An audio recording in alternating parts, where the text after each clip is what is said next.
Look, a lot of people get annoyed by this, and I understand it. I have real substantive reasons why I do this. Um, I'm not like JM and SD and Atmex, which are all amazing companies. They take very large orders online. We only go up to 10 grand online. We have a price list at info@milesfranklin.com. No obligation. No one will contact you, where our prices will be as good or better than virtually everyone in North America. And if you find better prices, give us a chance to beat it. We do it for a reason. And someday I'll have a video and explain, one of the things that when I look at the markets, there's so much noise. There's so many distractions.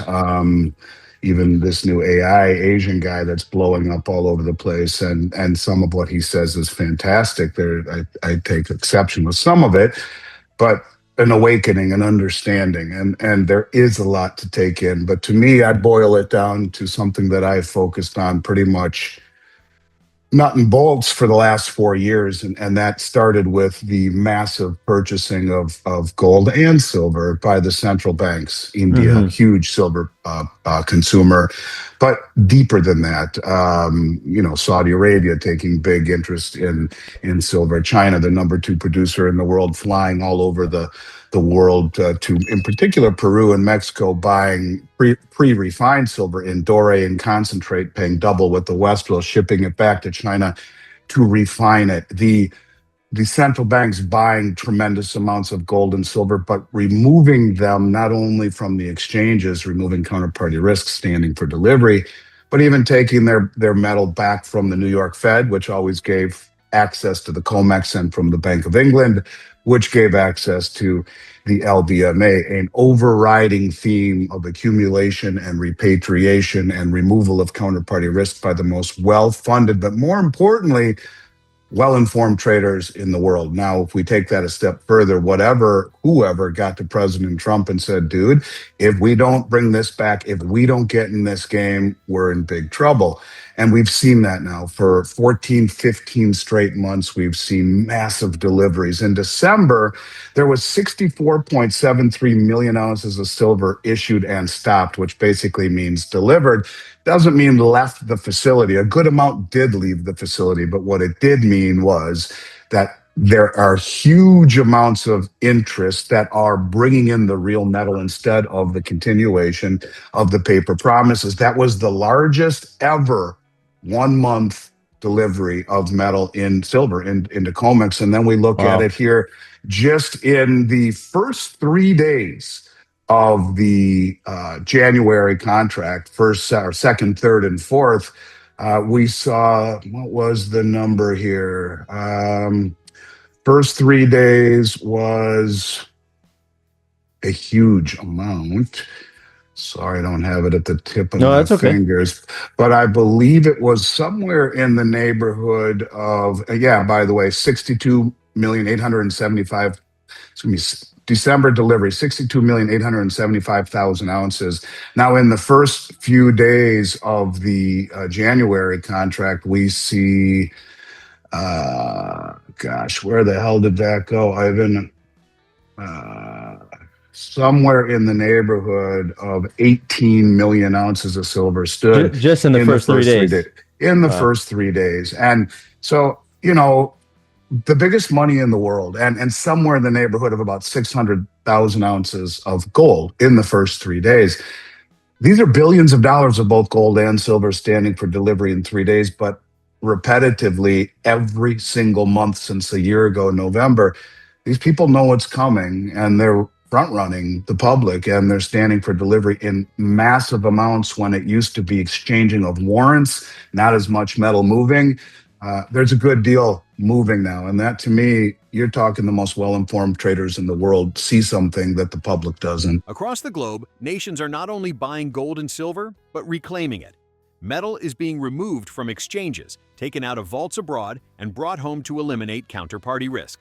China, India, and Middle Eastern buyers are aggressively securing physical supply, even paying premiums to do so. This is accumulation with intent.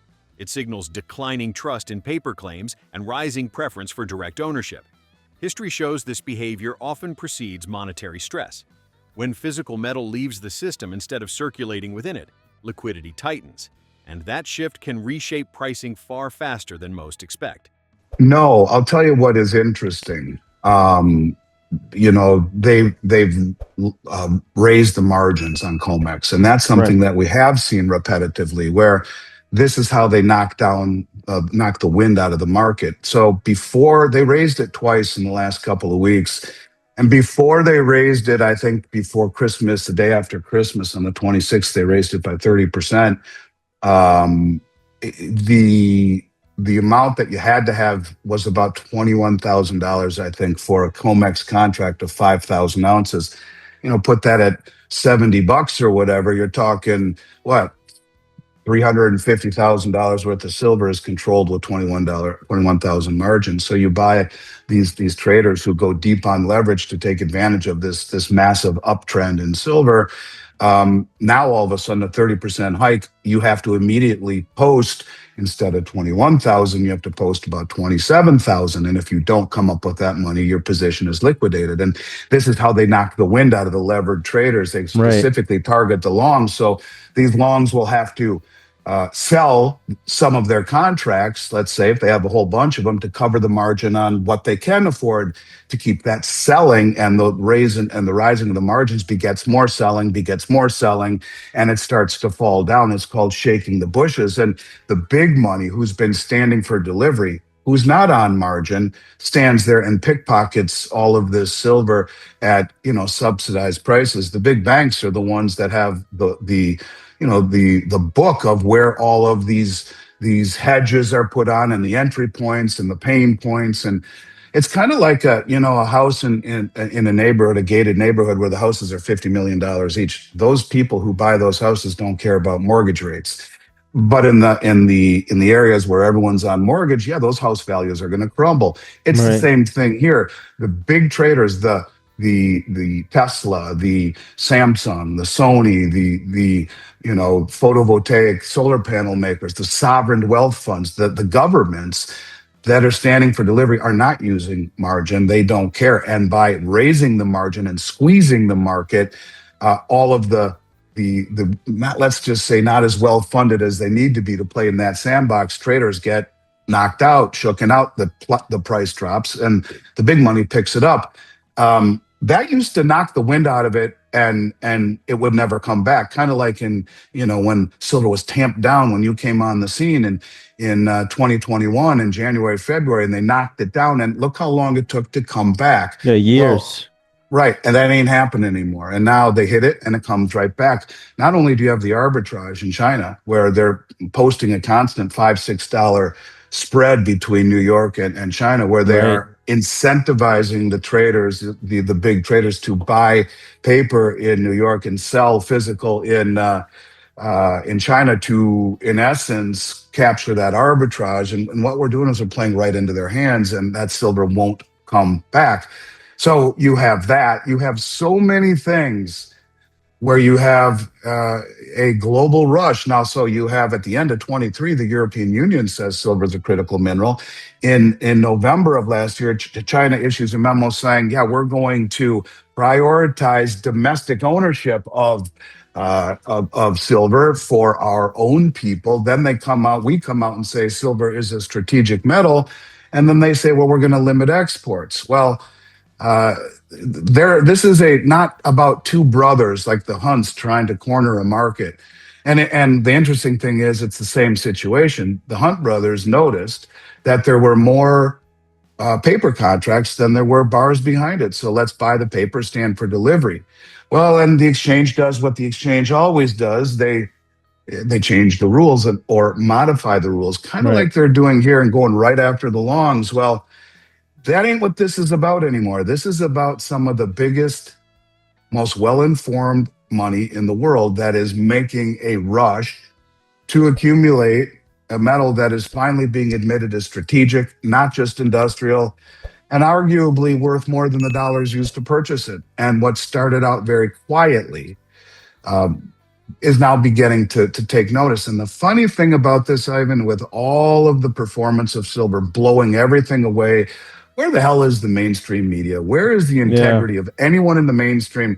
Not only talking about what silver has done, but how about the fact that we are seeing billions upon billions upon billions upon billions upon billions coming into COMEX every single month? And where the hell are these idiots like Jim Cramer or any of them on CNBC or Fox saying, something's going on COMEX, because whoever is doing this to the tune of billions of dollars, well, that's not your little trader. These are the most sophisticated people in the world who don't do this for the heck of it, right? I'd like to be a little bit more profane, but I won't, because I just want the point to get across here that that's all you need to know. I mean, before that, all you need to know is, why did 8 Western banks hold the largest concentrated short position of any commodity ever traded on the 1,000+ commodities on COMEX? Why in silver? Right. Why? Right. And that has to do perhaps with the military industrial complex. And that's another discussion for another time. But when you see the biggest traders in the world doing these things, seeing what they do, and getting zero attention by the mainstream, you should be very keenly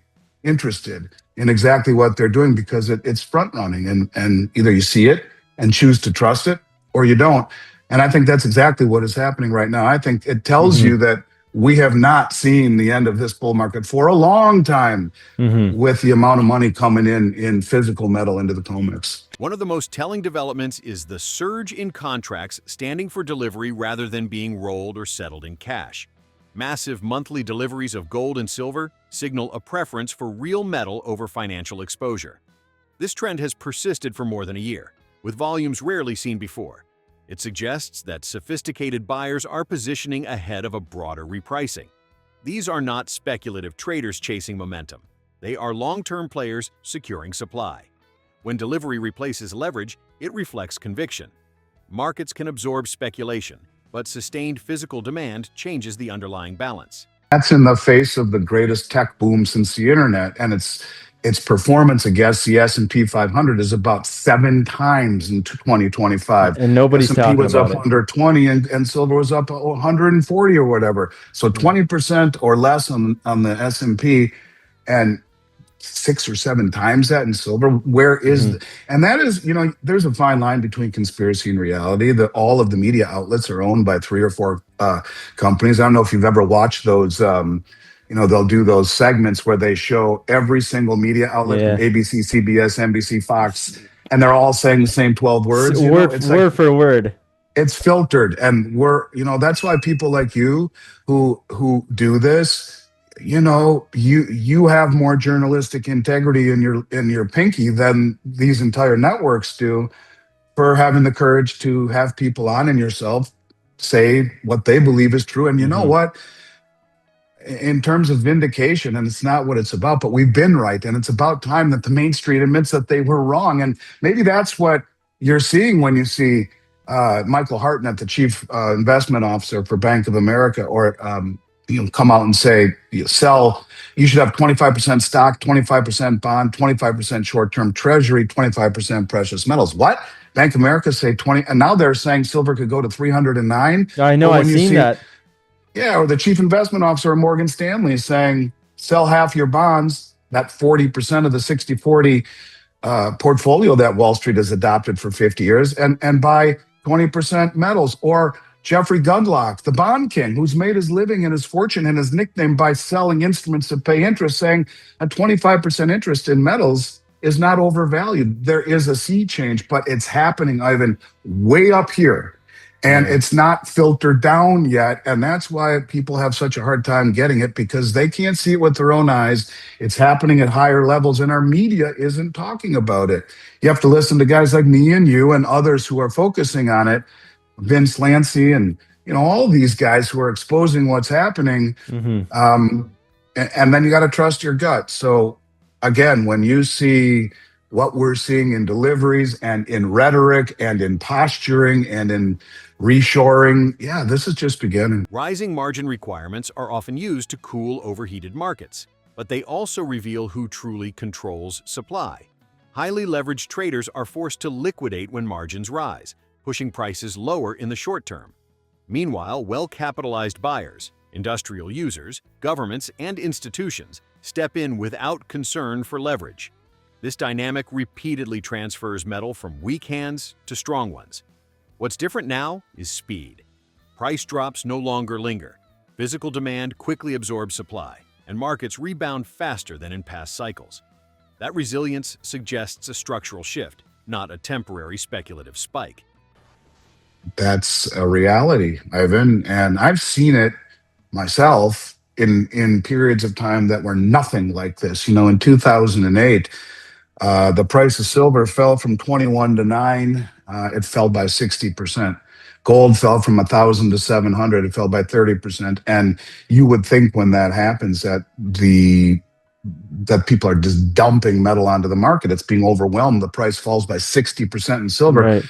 But the funny thing about it was that you couldn't find for 3 or 4 months anything from the US Mint, the Canadian Mint, the South African Mint, the Austrian, none of them. The Perth Mint shut down in August that year, took no new business. The Rand Mint Wow. in South Africa sold everything they had for the first time in 60 years, were sold out. The US Mint was shut down 7 or 8 times in 2008. The Canadian Mint and the Austrian Mint were working 24 hours a day, 3 8-hour shifts, and were 16 weeks back ordered.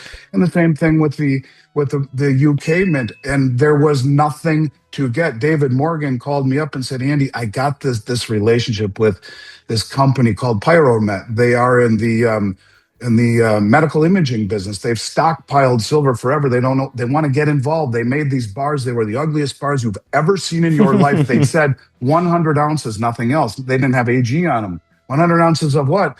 And that's all the industry had to sell. If it weren't for David, there would have been nothing. And when the Wow. mint finally came back on, like in November, and said, yeah, you can place orders now, you had to pay up front. Silver was still about $9. You would pay $18 an ounce, and you would wait 8 to 12 weeks to get your product and had to pay up front.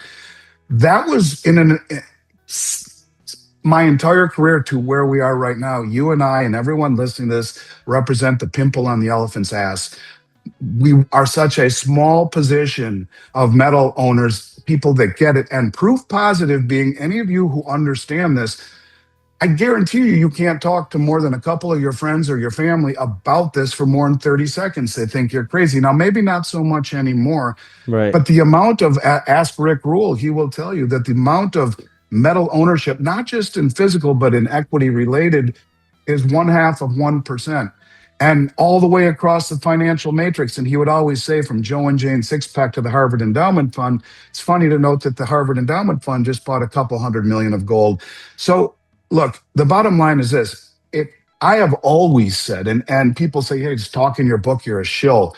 No, I'm not, man. I have always said this market will be identified in 2 ways, by you and I, and it's impossible to get it, by everyone who who never listened to you. Said, damn, you were smart, man. Mhm. Ivan, you knew I should have listened to you, but it's too expensive now. I can't buy it. They won't even have attempted to buy it. But for all of us who want to keep adding, because we see where this is going, it will become harder and harder and harder because you have a very limited supply.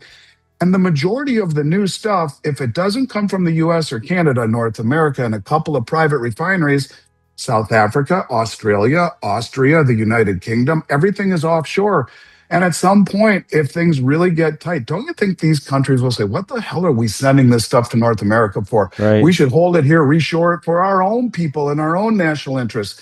I do believe if things continue in the direction that they are going, that is very possible. Now you buy gold, you buy platinum, you do what you can do to get out of harm's way. And a lot of people listening to this will be cynical and say, yeah, he's just saying that. But be that as it may, it is what I believe, and I'm very consistent. And I say the same stuff, and I'm not in business to come on YouTube, a channel like yours that gets millions of views and say stuff that is full of crap. I believe it in my soul. Look at how hard it is. Prime example are the 100-ounce bars. For whatever reason, because of tariffs, the majority of the 100-ounce bars are made in Switzerland, PAMP, Swiss, Metalor, Argo Herreras, and then the Royal Canadian Mint and the Perth Mint. They all make 100-ounce bars, but guess what? None of the importers wanted to bring them in, and because of tariffs. So really aren't any. The moral of the story is there are six major mints: US, Canada, Austria, Australia, United Kingdom, and South Africa. And when they stop or when they run out, it's game over, because Right. they define a metals market in one way. They say there is no bull market like a metals bull market for one reason, and that is that every other bull market, it's about greed, and you want to make money, take profit, buy more, reposition. But in a metals market, the higher the price goes only reinforces people's concern that motivated them to get into metals in the first place. And they're not letting go, and certainly aren't going back into US dollars. So, yeah, to me, a supply crunch is inevitable in an industry that has such small participation Hmm.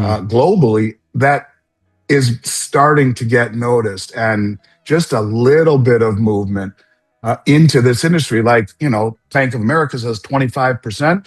Well, if 25% really moved into metals physical like that, it's gone across Right. the globe. And that's not hyperbole, that's not fear mongering, that's just my honest assessment of how fragile the supply chain ultimately is and Hmm. could be. Silver is no longer viewed solely as an industrial input. Governments are increasingly labeling it a strategic material, reflecting its role in energy systems, electronics, medical technology, and defense. As nations prioritize domestic supply chains, export controls and reshoring become more likely. This mirrors past commodity transitions, where once overlooked materials suddenly became geopolitically important. At the same time, mainstream coverage remains muted, even as performance outpaces many traditional assets. That disconnect is notable. Major reallocations often begin quietly, acknowledged first by institutions and only later by public markets, usually after prices have already moved substantially. Look, a lot of people get annoyed by this, and I understand it. I have real substantive reasons why I do this. Um, I'm not like JM and SD and Atmex, which are all amazing companies. They take very large orders online. We only go up to 10 grand online. We have a price list at info@milesfranklin.com. No obligation. No one will contact you, where our prices will be as good or better than virtually everyone in North America. And if you find better prices, give us a chance to beat it. We do it for a reason. And someday I'll have a video and explain the lengthy reasons, but to me, it's my special sauce, and it's worked really well for us. So it's not maybe as convenient as clicking on JM Bullion. You can do that up to 10,000 bucks, but if you call us and ask for that list, or send an email to info@milesfranklin, I think you'll be glad you did. And I think you never know how important a relationship is until there is a problem or a supply crunch or any problem, and we excel in that. And we've never had a customer complaint in 36 years. We recently eclipsed 14 billion in sales, and what differentiates my company, Ivan, really from everyone else, is our I live in Florida, where we've had a satellite office for 15 years. I moved here 5 years ago. But our Minnesota corporate entity, and God, there's some more crazy stuff going on in Minneapolis tonight. Prayers go out to people there. But uh, the accreditation from the state of Minnesota, we're licensed, we're bonded, we're background checked, and it's a federally non-regulated industry. Most companies won't send into Minnesota because of it. They have to be licensed and bonded. Right. They have to post a bond. They have to do continuing education. They have to background check everyone in their company every year, myself included. Most companies say, screw it, I'll work in every other state. So it holds us to a higher standard. We'd love to work with people. And I think give us a shot. I think you'll find it's a good experience. But be that as it may, I don't come on this show to do that. And if you wouldn't say that, and that's very nice of you, I wouldn't talk about it. I would just No, for simply sure. say, no matter who you're buying it from, it's if you realize what's happening, then continue to stack best you can, because from a standpoint of a dealer, it's getting really hard to get stuff, much harder to get stuff. And if that's just beginning before the public wakes up, it won't take but just a couple of tiptoes from the public, from the elephant into this space. And in 24, 48 hours, now you're looking at lengthy delays. And, in this Yeah. environment, that may not be the best thing. The precious metals market is far smaller than most investors realize. Even modest shifts in capital allocation can overwhelm available supply. Refining capacity, mint output, and global logistics are finite and often concentrated outside North America. In past crises, physical shortages appeared even as prices fell, revealing how fragile the system truly is. Today's conditions are more complex, with rising demand layered onto tight supply chains. As awareness spreads, availability, not price, may become the defining constraint. For long-term holders, this environment reinforces why metals behave differently from other assets. Higher prices strengthen conviction rather than weaken it.